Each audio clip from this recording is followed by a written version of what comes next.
Shalom, saudara yang diberkati Tuhan. Kita jumpa lagi dalam pelayanan ibadah di saat ini. Mari bersama kita siapkan hati dan pikiran kita untuk beribadah kepada Tuhan. Kita mengangkat pujian NKB nomor 3, Terpujilah Allah.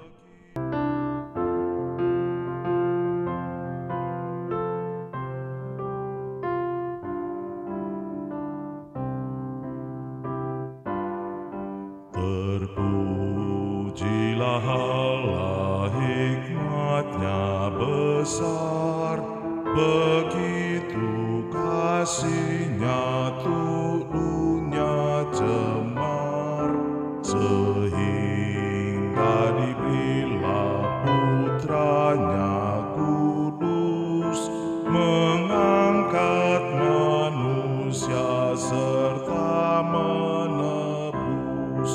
Pujilah, pujilah, buatlah dunia bergemar, bergemar, mendengar suaranya.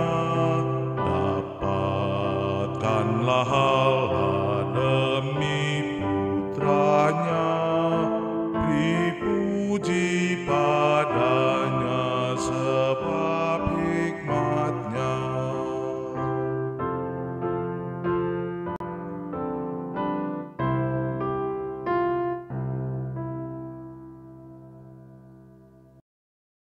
Mari kita berdoa. Segala puji dan syukur kami persembahkan kepadamu, ya Tuhan Allah, Bapa kekal dalam surga.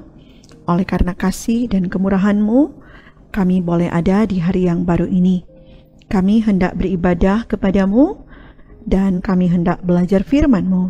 Kami memohon urapan kuasa Roh Kudus Tuhan melingkupi kami semua, sehingga kebenaran firman-Mu akan menuntun perjalanan hidup kami di sepanjang hari ini. Maka ini kami Tuhan Yesus, dalam nama-Mu kami persembahkan doa kami ini. Amin. Saudaraku yang diberkati Tuhan, kita membaca bagian bacaan Alkitab dalam kitab 1 Korintus pasal 3, ayatnya yang ke-18 dan ayatnya yang ke-19. Firman Tuhan berkata demikian. Janganlah ada orang yang menipu dirinya sendiri. Jika ada di antara kamu yang menyangka dirinya berhikmat menurut dunia ini, biarlah ia menjadi bodoh, supaya ia berhikmat. Karena hikmat dunia ini adalah kebodohan bagi Allah, sebab ada tertulis, Ia yang menangkap orang berhikmat dalam kecerdikannya. Sampai demikian bagian bacaan firman kita di hari ini. Saudaraku yang diberkati Tuhan, tema renungan kita di hari ini adalah jangan menipu. Nah, hari ini kita merenungkan firman Tuhan yang mengisahkan kehidupan persekutuan umat Tuhan yang ada di kota Korintus. Sepertinya mereka tidak lagi memiliki hubungan yang baik, yang harmonis satu dengan yang lain.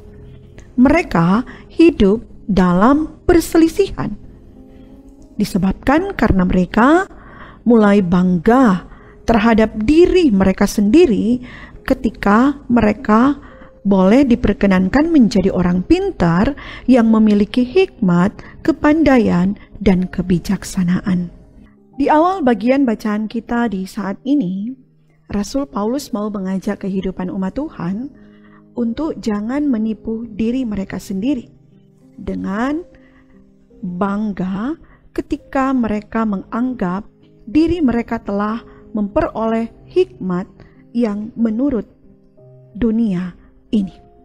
Nah, di sini Rasul Paulus mau arahkan hidup umat Tuhan untuk menilai hikmat yang dimiliki, apakah benar itu berasal dari Allah ataukah hikmat itu hanya berasal dari dunia ini. Jika hikmat itu berasal dari dunia ini, maka itu adalah suatu kebodohan. Sebab dalam ungkapan ayatnya yang ke-19 mengatakan, hikmat dunia adalah kebodohan bagi Allah.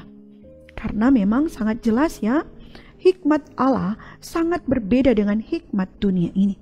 Hikmat Allah tak terbatas, tak terhingga, tak tertandingi, dan hikmat dunia sangatlah terbatas, bahkan sangatlah dangkal. Nah, bila kita memiliki hikmat yang berasal dari dunia ini, kata Rasul Paulus, ini adalah suatu kebodohan bagi diri kita sendiri. Dalam bagian bacaan Alkitab, dalam kitab bahasa Banado, jelas mengatakan, kalau ngoni anggap tu ngoni pe diri itu bijaksana, itu sama dengan ngoni so tipu ngoni pe diri sendiri. Lantaran apa yang ngoni tahu, itu cuma iko tu dunia pe cara berpikir. Mar di muka Tuhan Allah, ngoni itu sebenarnya nin tahu apa-apa. Kalau ada orang yang anggap dia bijaksana, iko dunia pe cara berpikir, lebih baik dia anggap DP diri itu nin tahu apa-apa, supaya di muka Tuhan Allah dia itu bijaksana. Soalnya kalau ada orang yang bijaksana iko dunia bicara berpikir, itu nyanda ada DP guna for Tuhan. Soalnya itu sota tulis di kitab suci. Ada orang yang bijaksana iko dunia bicara berpikir, mar Tuhan Allah pakai apa yang orang itu tahu for bale sekala padia. Nah, dari hal ini Rasul Paulus mau arahkan hidup umat Tuhan, bahkan kehidupan kita sekalian, untuk jangan sekali-kali menipu diri kita ini dengan membanggakan diri pada hikmat yang kita peroleh dari dunia ini. Sebab hikmat dunia ini sangat berbeda dengan hikmat Tuhan. Jika andalkan hikmat dunia ini, kita mungkin bisa salah, kita mungkin bisa keliru, bahkan kita mungkin bisa memutarbalikkan kehendak Sang Ilahi dalam perjalanan hidup ini. Karena itu, marilah setiap kita, orang yang percaya kepadanya, kita akan mengejar apa yang benar, yang berkenan kepadanya. Kita berupaya untuk hidup jujur di hadapan Tuhan. Kita tidak menipu diri kita lagi, karena kita mau mengejar hikmat yang sesungguhnya berasal dari Tuhan Allah saja. Tuhan memberkati firman-Nya. Amin. Mari kita berdoa. Terima kasih ya Tuhan Yesus, karena Engkau boleh menganugerahkan kami kesempatan belajar firman di hari ini.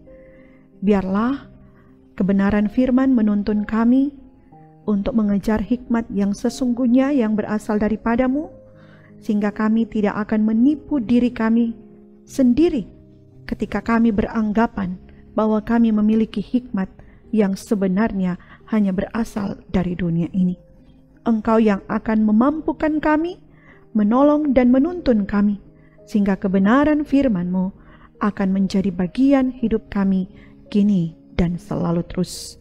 Maka inilah yang menjadi doa kami, harapan dan kerinduan kami, segala aktivitas kami, pekerjaan, pelayanan, semua harapan hidup kami persembahkan dalam tangan Tuhan.